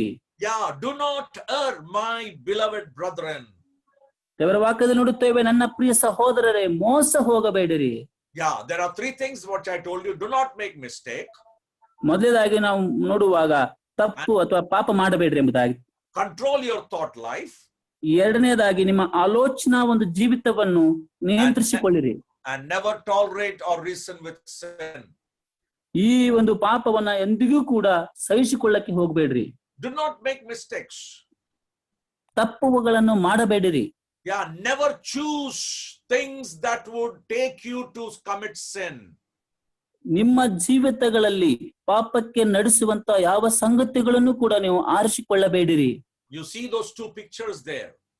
ಅಲ್ಲಿ 2 ಚಿತ್ರಣಗಳನ್ನು ನೀವು ಮೊಬೈಲ್ ಸ್ಕ್ರೀನ್ಗಳಲ್ಲಿ ನೋಡ್ತಾ ಇದ್ದೀರಿ. These are silly mistakes that we can do in our life as believers. ಒಬ್ಬ ವಿಶ್ವಾಸಿಯಾಗಿ ನಮ್ಮ ಜೀವಿತಗಳಲ್ಲಿ ಮಾಡುವಂತಹ ಸರಳವಾದಂತಹ ಸಾಮಾನ್ಯ ತಪ್ಪುಗಳು ಇವಾಗಿವೆ. It would be speaking a lie. ಅದನ್ನು ಸುಳ್ಳನ್ನು ಹೇಳುವಂತದ್ದು ಆಗಿರಬಹುದು. It may be doing a right thing in a wrong way. ಒಳ್ಳೆಯ ಕೆಲಸಗಳನ್ನು ತಪ್ಪಾದ ಮಾರ್ಗದಲ್ಲಿ ಮಾಡುವಂತದ್ದು ಆಗಿರಬಹುದು. Yeah, do you see that fellow sitting on the branch and cutting the branch of that tree? ಅಲ್ಲಿ ನೋಡುವಾಗ ಒಬ್ಬ ವ್ಯಕ್ತಿಯು ಕೊಂಬೆ ಮೇಲೆ ಕುಂತು ಅದೇ ಕೊಂಬೆಯನ್ನೇ ಕತ್ತರಿಸುವಂತ ನೋಡ್ತಾ ಇದ್ದೇವೆ. Yeah, he is sitting in a wrong place and cutting the branch. ಆತನು ತಪ್ಪಾದ ಸ್ಥಳದಲ್ಲಿ ಕುಳಿತುಕೊಂಡು ಕೊಂಬನ್ನ ಕತ್ತರಿಸ್ತಾ ಇದ್ದಾನೆ. So we can do that mistake in our life. ಇಂತಹ ಒಂದು ತಪ್ಪನ್ನು ನಮ್ಮ ಜೀವಿತದಲ್ಲಿ ಮಾಡಬಹುದು. And the Spirit of God is commanding us that do not err my beloved brethren. ಇಂತಹ ಒಂದು ಸಂಗತಿಗಳನ್ನ ನೀವು ಪ್ರವೇಶಿಸಬೇಡ, ಒಳಗಾಗಬೇಡ ಎಂಬುದಾಗಿ ದೇವರ ಆತ್ಮ ಬಹಳ ಸ್ಪಷ್ಟವಾಗಿ ಹೇಳುವಂತದ್ದಾಗಿದೆ ಪ್ರಿಯರೇ. Do not hit your own leg by the axe. ನೀನು ನಿನ್ನ ಕಾಲನ್ನು ಕೊಡಲಿಗೆ ನೀನಾಗೆ ಸಿಗಿಸಿಕೊಳ್ಳಬೇಡ. We have to be very careful. ನಾವು ಬಹಳ ಎಚ್ಚರಿಕೆ ಉಳ್ಳವರಾಗಿರಬೇಕು. Secondly, ಎರಡನೇದಾಗಿ, do not err in your thought life. ನೀನು ನಿನ್ನ ಆಲೋಚನಾ ಜೀವಿತವನ್ನು ನಿಯಂತ್ರಣದಲ್ಲಿಟ್ಟುಕೋ. Yeah, you have to be very controlled in your thought life. ನಿನ್ನ ಆಲೋಚನಾ ಜೀವಿತವನ್ನು ಅಥವಾ ನಿನ್ನ ಆಲೋಚನೆಗಳನ್ನು ಸಂಪೂರ್ಣವಾಗಿ ನಿಯಂತ್ರಣದಲ್ಲಿ ಇಟ್ಟುಕೊಂಡಿರಬೇಕು. May I ask you the serious question this night? ಈ ರಾತ್ರಿ ಸಮಯದಲ್ಲಿ ನಾನು ನಿಮಗೆ ಒಂದು ಗಂಭೀರವಾದ ಪ್ರಶ್ನೆಯನ್ನು ಕೇಳಲಿಕ್ಕೆ ಬಯಸುವನಾಗಿದ್ದೇನೆ. How is your thought life? ನಿಮ್ಮ ಆಲೋಚನಾ ಜೀವಿತ ಹೇಗಿದೆ? How is your thought pattern? ನಿನ್ನ ಆಲೋಚನೆಯ ಒಂದು ವಿಚಾರ ತತ್ವ ಹೇಗಿದೆ? What all do you think in your life? ನಿನ್ನ ಜೀವಿತದಲ್ಲಿ ಏನೇನು ಆಲೋಚಿಸುತ್ತಿ? Are you able to control your thought life? ನೀವು ನಿನ್ನ ಜೀವಿತದ ಆಲೋಚನಾ ಜೀವಿತಗಳನ್ನು ನಿಯಂತ್ರಿಸಲಿಕ್ಕೆ ಸಾಧ್ಯವಿದೆಯೋ? I will just give you 2 verses. 2 ವಾಕ್ಯಗಳನ್ನು ನಾನು ನಿಮಗೆ ಹಂಚಿಕೊಳ್ಳಿಕ್ಕೆ ಬಯಸುತ್ತೇನೆ. You can read afterwards. ಆಮೇಲೆ ನೀವು ಓದಿಕೊಳ್ಳಬಹುದು.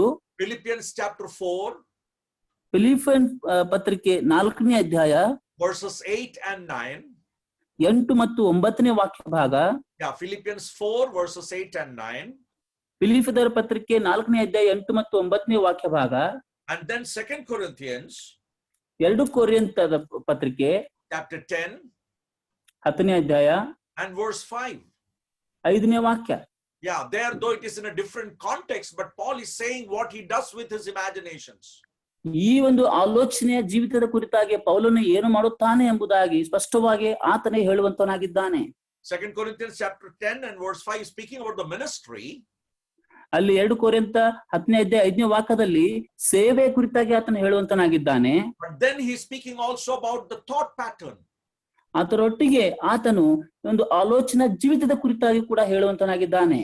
And the third important thing, 3ನೇ ಪ್ರಮುಖವಾದ ಸಂಗತಿ, never tolerate or reason with sin.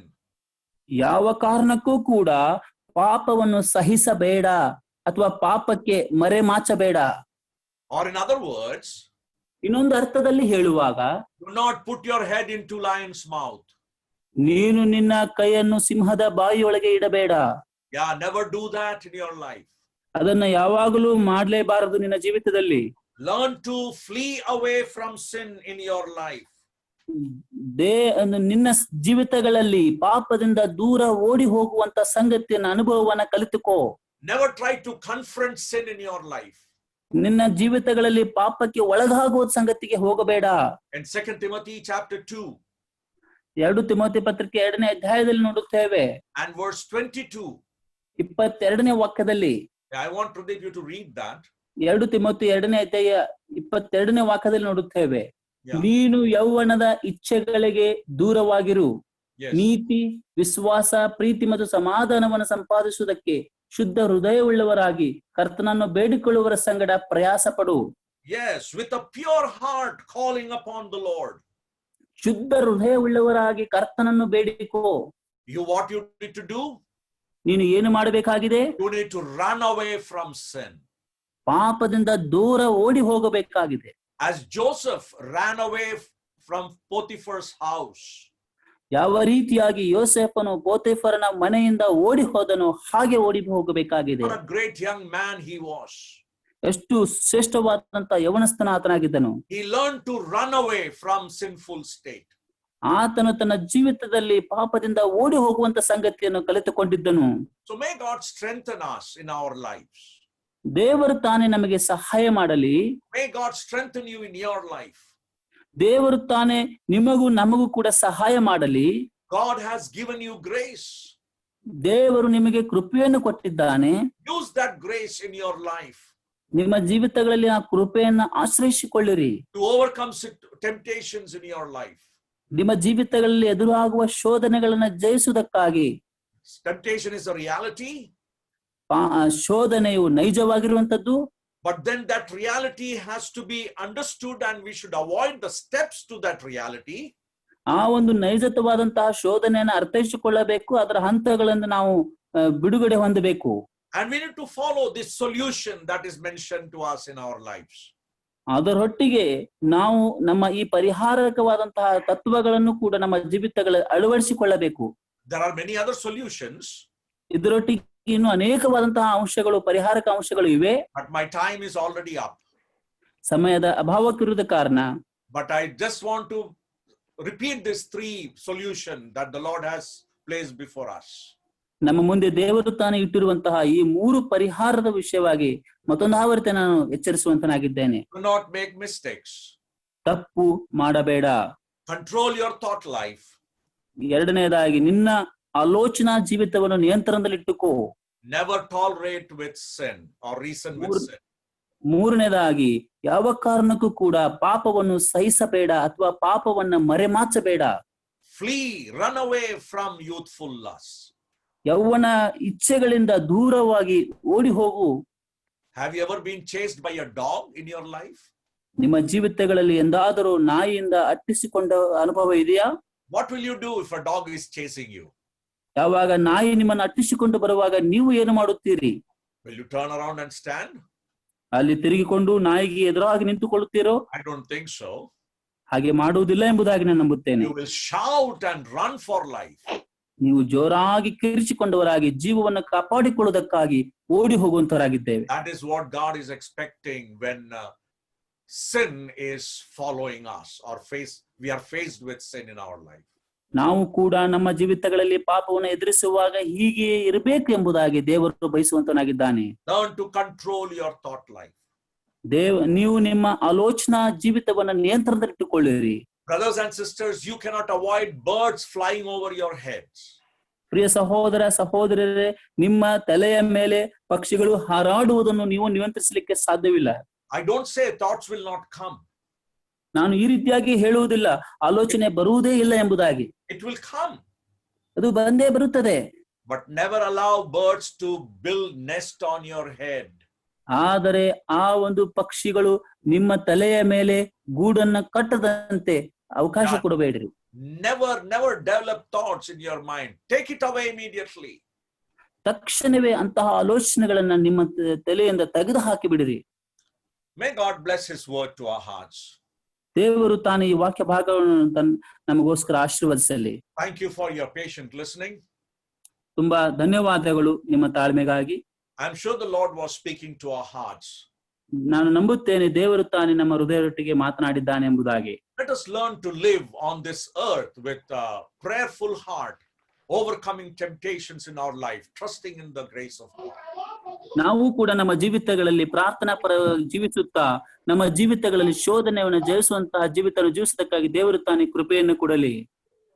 It's not easy for us. ಇದು ನಮಗೆ ಬಹಳ ಸರಳವಲ್ಲ. We need God's grace. ಇದಕ್ಕೆ ದೇವರ ಕೃಪೆ ನಮಗೆ ಬಹಳ ಅವಶ್ಯಕವಾಗಿ ಬೇಕೇ ಬೇಕು. Let us learn to ask for God's grace that He may strengthen us to face these situations in the days to come. ಇಂತಹ ಒಂದು ಶೋಧನೆಗಳನ್ನ ಹಾದು ಹೋಗುವಾಗ ನಾವು ದೇವರ ಕೃಪೆಯನ್ನು ಆಶ್ರಯಿಸಿಕೊಳ್ಳುವಂತೆ ದೇವರಲ್ಲಿ ಪ್ರಾರ್ಥನೆಯಲ್ಲಿ ಕೇಳಿಕೊಳ್ಳೋಣ ದೇವರ ಕೃಪೆಗಾಗಿ. Thank you for your patient listening. ನಿಮ್ಮ ಒಂದು ತಾಳ್ಮೆಯ ಕೇಳುವಿಕೆಗಾಗಿ ನಾನು ತುಂಬಾ ವಂದನೆಯನ್ನು ಹೇಳುವಂತನಾಗಿದ್ದೇನೆ. May God bless His word to our hearts. ದೇವರು ತಾನೇ ತನ್ನ ವಾಕ್ಯದ ಮೂಲಕವಾಗಿ ನಮ್ಮ ಹೃದಯವನ್ನು ಆಶೀರ್ವದಿಸಿದ್ದಾನೆ. May God's name be glorified. ದೇವರ ನಾಮಕ್ಕೆ ಸ್ತೋತ್ರವಾಗಲಿ. ದೇವರ ಪರಿಶುದ್ಧವಾದ ನಾಮಕ್ಕೆ ಸ್ತೋತ್ರವಾಗಲಿ. ಬ್ರದರ್ ಟ್ರಾನ್ಸ್ಲೇಟ್ ಮಾಡ್ತೀರಾ Pradeep brother? Yes continue. Yes brother. ದೇವರ ನಾಮಕ್ಕೆ ಸ್ತೋತ್ರವಾಗಲಿ. God's name be glorified.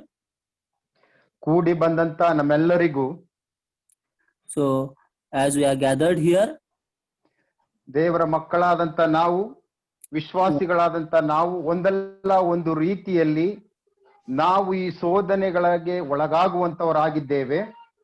So as a being a children of God, we are so many times underwent the temptations, such types of temptations in our lives. ನಾವು ಯಾವುದೇ ರೀತಿಯ ಶೋಧನೆಗೆ ಒಳಗಾಗಿಲ್ಲ ಎಂಬುದಾಗಿ ಯಾರು ಸಹ ಹೇಳಲಿಕ್ಕೆ ಸಾಧ್ಯವಿಲ್ಲ ಎಂಬುದಾಗಿ ನಾನು ನಂಬುತ್ತೇನೆ. No one can say that I am not at all tempted anymore.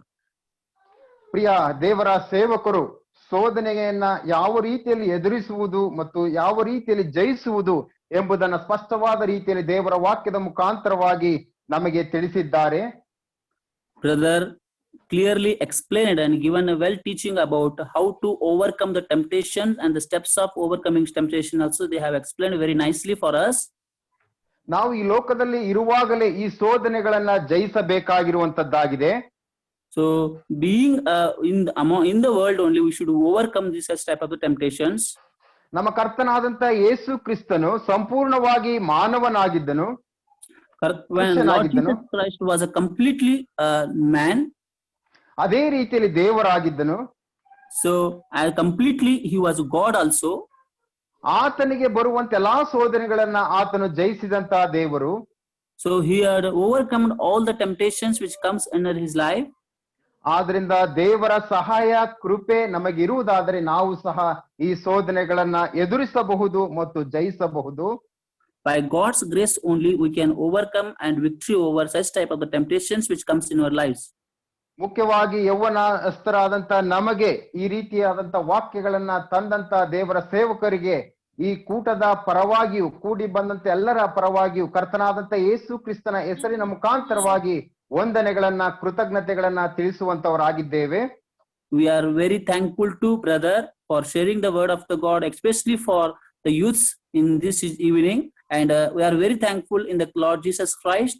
And on behalf of our all the Karnataka Brethren Assembly youths and one who are gathered today's meeting, on behalf of all them, we are very grateful and thankful to you, Uncle. ಮತ್ತು ನಾವು ನಮ್ಮ ವೈಯಕ್ತಿಕ ಪ್ರಾರ್ಥನೆಗಳಲ್ಲಿ ಕುಟುಂಬ ಪ್ರಾರ್ಥನೆಗಳಲ್ಲಿ ನಿಮಗಾಗಿಯೂ ನಿಮ್ಮ ಕುಟುಂಬಕ್ಕಾಗಿಯೂ ನಿಮ್ಮ ಸಭೆಗಾಗಿಯೂ ನಿಮ್ಮ ಸೇವೆಗಾಗಿಯೂ ನಾವು ಪ್ರಾರ್ಥಿಸುವಂತವರಾಗಿದ್ದೇವೆ. We will remember you, Uncle, in our prayer, individual life and family prayer life, as well as in the assembly prayer life, continually for your ministry. ಮತ್ತು ವಿಶೇಷವಾದಂತಹ ಗೀತೆಯನ್ನು ಸಹ ಆಡಿದ್ದಕ್ಕಾಗಿ ನಿಮಗೆ ವಂದನೆಗಳನ್ನ ತಿಳಿಸುವಂತವರಾಗಿದ್ದೇವೆ. We are very thankful for your well song you have sung for us in this meeting. ಕೂಡಿ ಬಂದಂತ ಅದೇ ರೀತಿಯಲ್ಲಿ ಕೂಡಿ ಬಂತ ಎಲ್ಲಾ ದೇವ ಜನರಿಗೂ ಸಹ ಈ ಒಂದು ಕೂಟದ ಪರವಾಗಿಯೂ ಕರ್ತನಾದಂತ ಯೇಸು ಕ್ರಿಸ್ತನ ಹೆಸರಿನಲ್ಲಿ ವಂದನೆಗಳನ್ನ ತಿಳಿಸುವಂತವರಾಗಿದ್ದೇವೆ.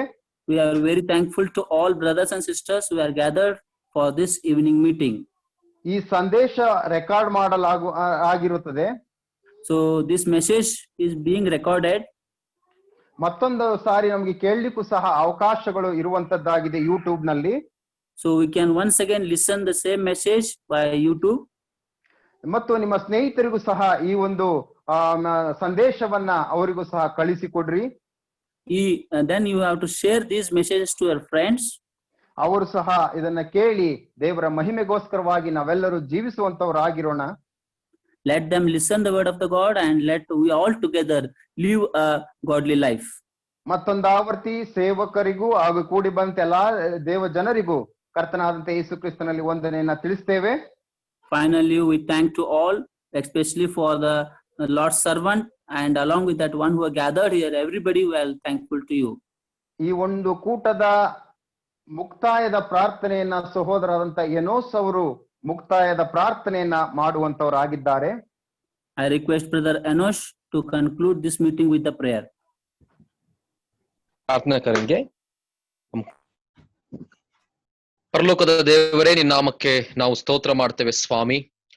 ಅದ್ಭುತವಾದಂತ ಸಂದೇಶವನ್ನ ಕರ್ತನೆ, ಸಹೋದರರು ಕರ್ತನೆ, ನಿನ್ನ ದಾಸರು ಶಾಲೂಟಿ ನಿನ್ನವರ ಮೂಲಕವಾಗಿ ಕನ್ನಡದಲ್ಲಿ ಸ್ವಾಮಿ ಸ್ಪಷ್ಟವಾಗಿ ಕರ್ತನೆ ಸಹೋದರ ಪ್ರದೀಪ್ ಅವರ ಮೂಲಕವಾಗಿ ನಮ್ಮೊಟ್ಟಿಗೆ ನೀನು ಮಾತನಾಡಿದಕ್ಕಾಗಿ ಕರ್ತನೆ ಸ್ತೋತ್ರಪ್ಪ.